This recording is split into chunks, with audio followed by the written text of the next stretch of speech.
Hello, I'm going to tell you about the key points of mining Australia. So basically I have them all listed there on the PowerPoint slide, so that's a summary of it.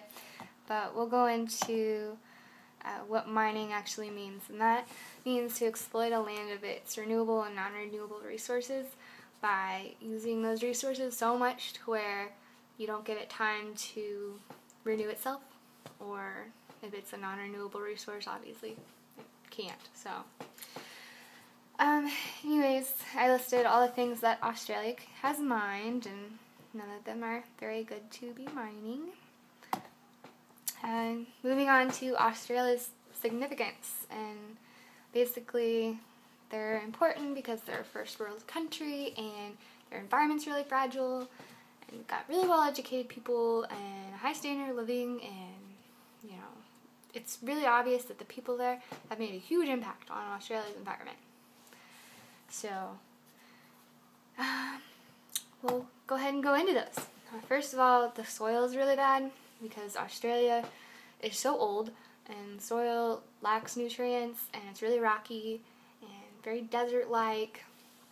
And this is bad because if you have low soil productivity, then low growth rates, and then that leads to low average yields of crops, and then a larger area of land has to be cultivated to get substantial food. So that will raise fuel costs for machinery. And also the farmers can't offer lower prices than the imported goods, so that's not very good for the economy. Also, salt levels and the availability of fresh water are a little bit problematic, and you can read all that there. Okay, to economic consequences. Basically, restating what I said before, the low soil productivity leads to low growth rates and low average yields of crops, and that's not good for the economy, especially not the farmers. So, also tree plantations really suck because, the growth rates are low due to a lack of nutrients, so people will invest in these little plantations and then they won't grow anything, at least not very quickly. So what happens is people will invest in this land with high hopes because there's so much growing there, but then they find out that most of the nutrients isn't in the soil but in the vegetation itself. So it's kind of deceptive. Okay, so then there's water, and basically what I listed was there's really unpredictable rainfall. You can go a couple of years with really, really good average rainfall, and then a couple of years later it's just desert, and it just doesn't fall ever. So that's not really good for people that invest in farms, and it can lead to soil erosion.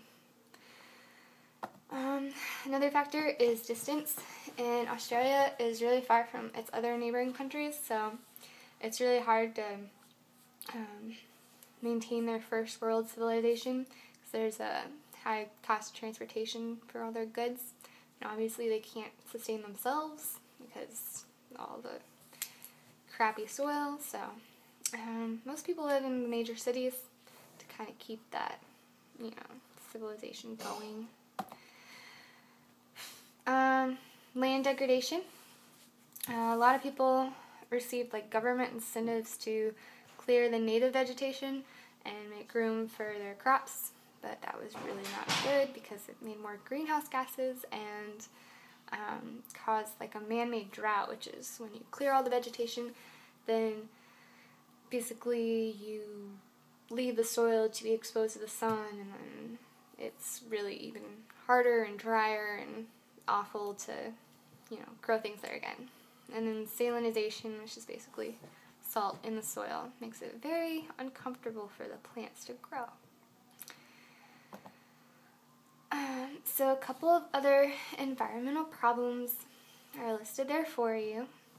And basically with the forestry is Australia has only a couple of forests, but they do a lot of logging. They send wood chips to China, and then China makes paper out of it and makes a really great profit, but Australia really doesn't, so it's not really a good idea.